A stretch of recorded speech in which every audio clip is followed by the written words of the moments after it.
Hi everyone, welcome to the weekly analysis.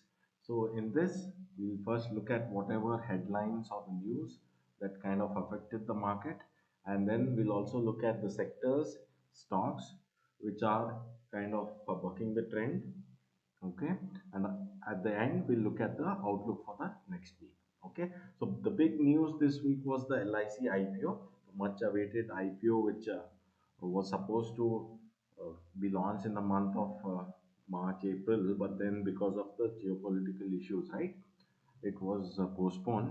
And finally, the government is actually coming out with the IPO on May 4th, and it will be open until May 9th. So usually most of these IPOs have a 3-day window, but here they are keeping it open for 5 days because it is a very big IPO, almost 21,000 crores. Okay, initially the government wanted to sell 5% stake in LIC, but now they have reduced it to 3.5%. Looking at the scenario we are in currently, the inflation is super high, the FIs have been constantly selling Indian markets, right? So, just to talk a little about the IPO, so this one, the government would be selling 22.13 crore equity shares at a price of 902 to 949.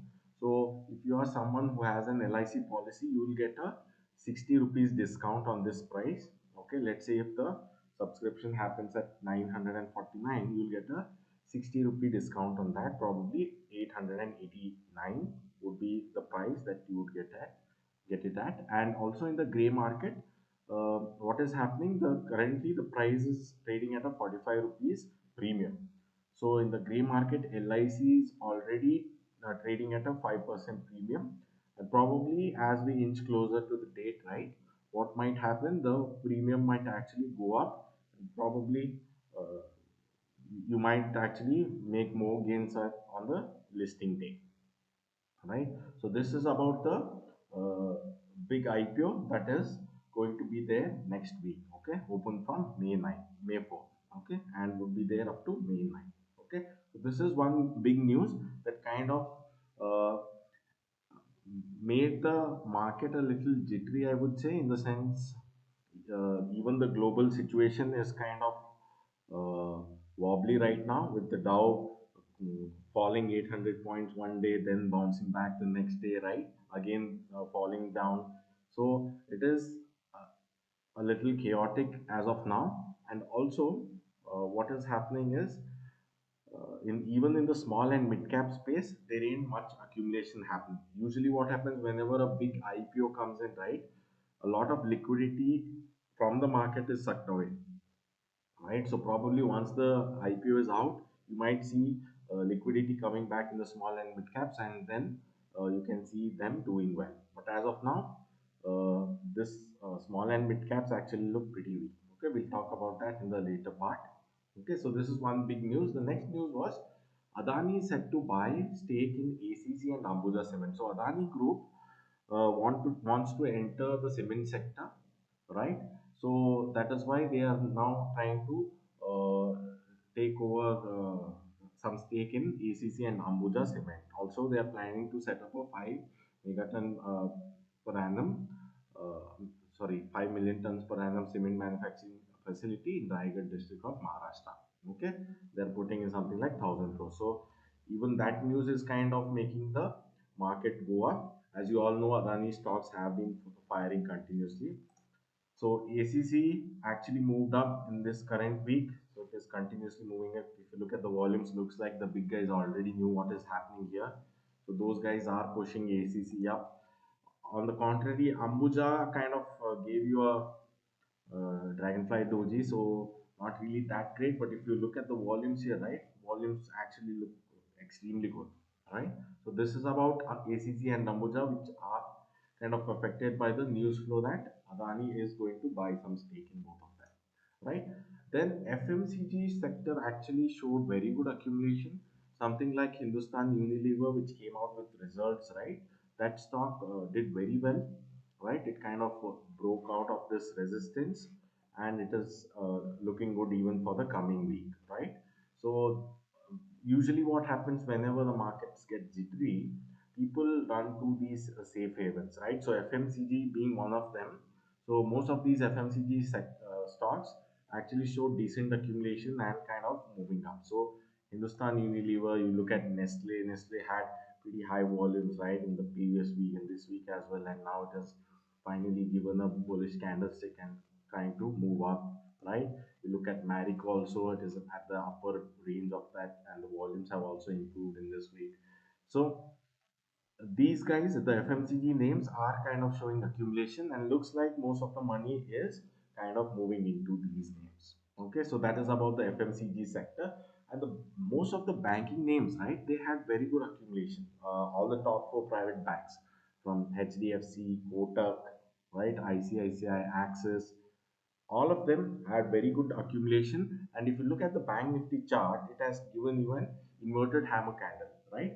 So it is a bullish reversal candle. Probably the next week, if you see a continuation pattern, that is a green candle moving up, chances are you would continue to move up. So although we are kind of in a I mean, we are continuously making a lower high and a lower low. But if we turn from here and start moving up, then we might actually start a new trend of higher high and higher low. So let's wait and see what happens in the coming week. But the accumulation remains decent in the banking names, and even the bank nifty has kind of given us a reversal candlestick pattern, and it is actually pretty close to its support as well, right? So that is about the bank nifty.